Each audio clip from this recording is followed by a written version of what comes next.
नमस्कार. Dreamy future या चॅनलमध्ये तुमचं सहर्ष स्वागत आहे. आज आपण एक अतिशय गाजलेल्या पुस्तकाचे वाचन करणार आहोत. पुस्तकाचे लेखक वपू काळे आणि पुस्तकाचे नाव ही वाट एकटीची. चला तर सुरुवात करूया. बस थांबली. बाबी खाली उतरली.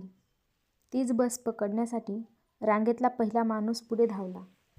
बस पकडण्याची घाई असतानाही त्या माणसाने तेवढ्या घाईत मागे वळून बाबीकडे पाहिलं. बाबीची पाठमोरी आकृतीच त्याला दिसली. तिचा चेहरा दिसला नाही म्हणून तेवढ्या धांदलीतही तो हळहळला. त्या अज्ञात माणसाच्या हालचाली बाबीच्या गावीही नव्हत्या.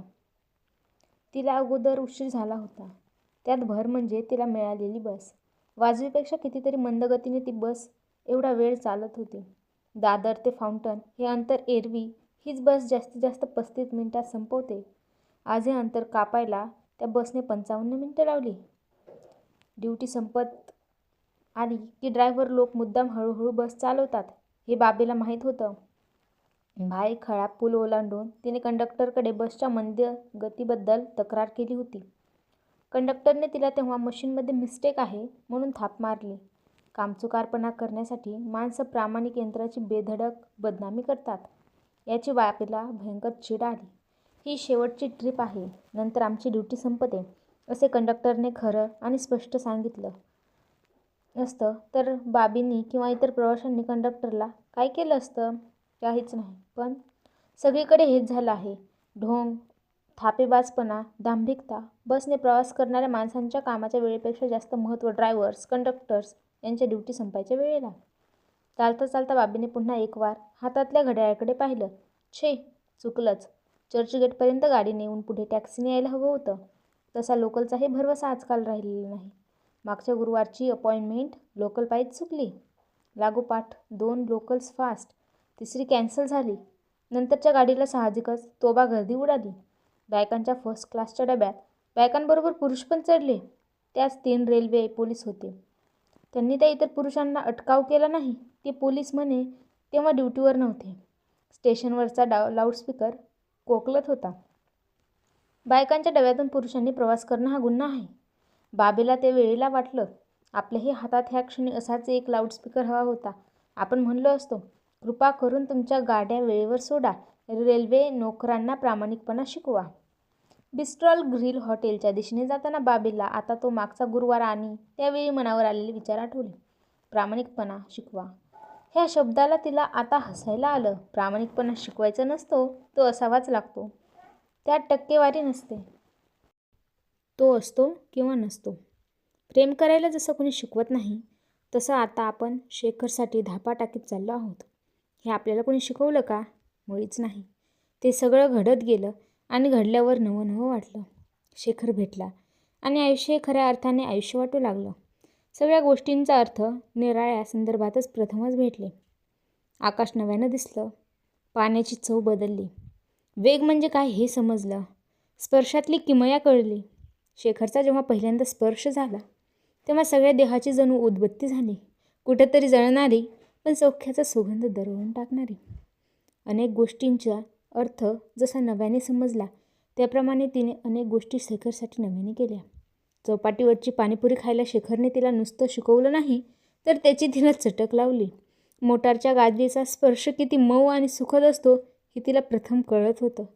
कथा कादंबऱ्यातून वाचनात आलेल्या वैभवशाली दिवाणखाना, आलिशान बंगला, बाग यांसारख्या गोष्टी तिने प्रत्यक्ष पाहिल्या नव्हे तर आता ती तशा वैभवाची मालकीनच होणार होती. मढ आयलंड हा शब्द तिने आजवर केवळ ऐकला होता, पण तिथं तिने आणि शेखरने घालवलेले अख्खा दिवस. त्या दिवसाच्या आठवणीने बाबी आताही लाजली, मोहरून गेली. अकारण तिने आतली ओठ फुटली. त्या दिवशीचा तो ओलावा जणू अद्याप टिकलेला होता. केवळ त्या दिवशीच्या आठवणीने बाबीची चाल आता मंदावली. छातीत पुन्हा अनामिक धडधड सुरू झाली. शेखरच्या त्या दिवशीच्या धिटाईला काय म्हणावं? किती घाबरलो आपण. नुसतं घाबरलो होतो का पण? मुळीच नाही. अपरंपार सुखाचे क्षण होते ते. बुजरेपणाची सगळी बंधनं झुगारून टाकावीत असंही वाटत होतं आणि कुठेतरी त्या उत्कटतेवर संस्काराचं दडपणसुद्धा येत होतं. सगळे अंगभर नुसत्या थिनग्याच थिनग्या झाल्या होत्या. पापण्या जड, शब्द जड, शरीरात भुईनळ्यांचं झाड पेटलं होतं. शेखरने विचारलं, तुला पाहिल्यावर काय वाटतं सांगू? सांग. गद्यात सांगू का काव्यात? खरं सांगू? सांग ना. ह्या क्षणी शब्दांची गरज नाही असं वाटतं. खरं आहे, ह्या प्रसंगी मुक्यातच व्रत घ्यावं.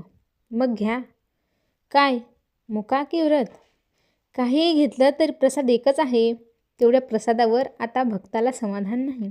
आणखीन काय हवं आहे तेच काव्यात सांगावं असं म्हणतो. मी रागवले तुमच्यावर का बुवा? तुम्हाला कविता येतात हे तुम्ही माझ्यापासून लपून ठेवलंत. हा तर निव्वळ गैरसमज झाला. अगं, मला जर एवढी प्रतिभा असती तर अख्खं औषध खलायला बसलो नसतो. पुन्हा असं बोलायचं नाही. आता काय चुकलं?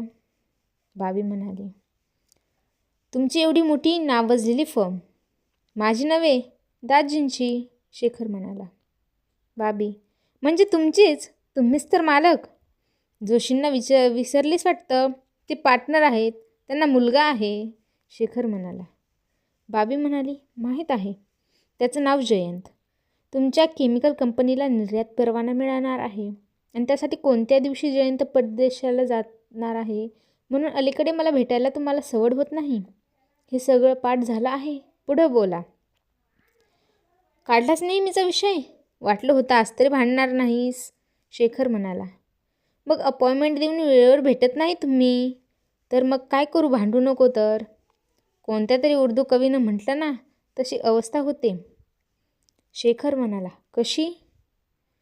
भाभीने उत्तर दिलं. दो आरजू में कट गए, दो इंतजार में. बहुत खूप, बहुत खूप. शेखर म्हणाला. नुसता आरडाओरडा केलास की झालं. मग काय करू?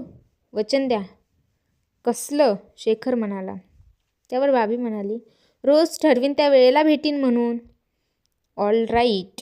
वचन. त्याशिवाय प्रॉमिसरी नोटवरून लिहून देतो. त्याशिवाय शिक्कामोर्बत. शेखर बोलला. त्यावर बाबी म्हणाली, हां, लाडीगोडी लावत जवळ नाही यायचं. मग लांबूनच भेटायचं. मग कठीण आहे बाबा.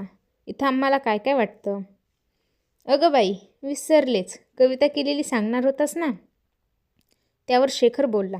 हो, पण कविता माझी नाही. बाबी बोलली. मग कोणाची? शेखर. तेही माहीत नाही, पण ती केली आहे आपल्या दोघांवर. तो कवी म्हणतो. तो कवी म्हणतो? हं, मी नाही. बाबी बोलली. त्यावर शेखर बोलला. मग त्यालाच पाठवून द्या. वा, आणि मी काय करू? औषध खजायला जा ना. लागलीच भांडायला. त्यावर बाबी म्हणाली, सॉरी, सांगा म्हणे. काय म्हणतो कविते? तो म्हणतो. शेखरने बोलायला सुरुवात केली. लंपट ओले वर्ध होऊनी अंग अंग तव लिंपून घ्यावे.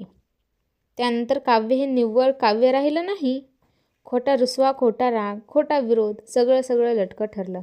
भुईनळ्यावर भुईनळा पेटावा तशी अवस्था झाली. आणि त्या ठिणग्यांच्या झाडात कारंजात बाबी स्वतःला हरवून बसली. फटाक्यांची माळ पेटल्यावर शेवटचा फटका उडेपर्यंत माळ जशी थांबत नाही त्याप्रमाणे आत्ता चालता आठवणींची माळ पेटली आणि ह्या शेवटच्या आठवणींपाशी येऊन थांबली. बिस्ट्रॉल ग्रिल हॉटेलला बाबी नेहमीच्या जागी येऊन बसली.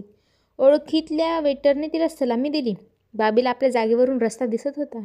शेखरची फियाट तिने येऊन थांबताच तिला दिसणार होती. शेखरची आणि तिची पहिली भेट ह्याच हॉटेलसमोर झाली होती. आठवणींची माळ पुन्हा पेटवली गेली. बाबीला तो दिवस आठवला. त्या दिवशी तिच्या नानांचा वाढदिवस होता. नानांनी त्या दिवशी खरं तर रजा घ्यायची. 2 दिवस अगोदर घरात तसा विषय निघाला होता. दुर्गाबाबांना प्रथम ठराव मांडला. नानांनी तो धुडकावून लावला. मग बाबी हटायला पेटली. तिने नानांना विचारलं, मोठ्या माणसांचे वाढदिवस साजरे का नाही करायचे? लोक हसतात. बाबांनी उत्तर दिलं, आपण आपल्या घरात आपल्या घर बरं वाटेल ते करणार. त्यावर बाबा म्हणाले, अगं चिडतेस काय बाबे? तुम्ही लोकांना महत्त्व देता ते पटत नाही मला. लोकांचा काय संबंध? वाढदिवस करायचा म्हणजे आम्ही काय बँड लावणार आहोत का? तर काय, याचं काहीतरीच. आणि बँड लावण्यात आम्हाला हौस असेल तर आम्ही बँड पण लावू. बरं करून टाका वाढदिवस. बाबा बोलले, आजच रजेचा अर्ज पाठवितो. लिहून टाकतो काही अपरिहार्य कारणासाठी. बाबी, अपरिहार्य काय म्हणून? सरळ सांगा, माझा वाढदिवस आहे म्हणून. उगीच खोटं कशाला? बाबा, खऱ्या खोट्याचा प्रश्न नाही ग. नोकरीत अगोदर रिवाज बघायला नको का? नाना, वाढदिवस असणं का गुन्हा आहे? बाबी बोलली. त्यावर नाना, बाबे, तुला रीत कधी कळणार? 50शीकडे झुकलेल्या माणसासारख्या माणसानं वाढदिवसाची रजा घ्यायची? हा चेष्टेचा विषय नाही का? व्हायचा ऑफिसात सत्य सत्य म्हणताना जिथं त्यांची गरज नाही तिथं उच्चार कशाला? अपरिहार्य सत्य म्हणताना अपरिहार्य कारण म्हणजेच वाढदिवस असं आपण समजावं आणि गप्प बसावं. त्यानंतर बोलणं वाढलं नाही, पण नानांना रजाही घेता आली नाही.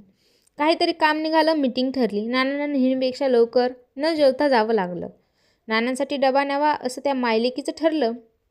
डबा घेऊन बाबी निघाली. ते काम खरं तर शरदने करायचं, पण त्याने ते टाळलं. बाबी निघाली. मग योग असा की त्याच वेळी फुटबोर्डवरून प्रवास करणारा कोणी एक जण पडला.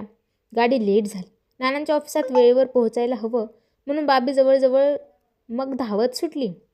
धावत जाऊनही त्यात आपण वेळेवर पोहोचू शकणार नाही असं वाटताच ती धावता धावता टॅक्सी शोधू लागली.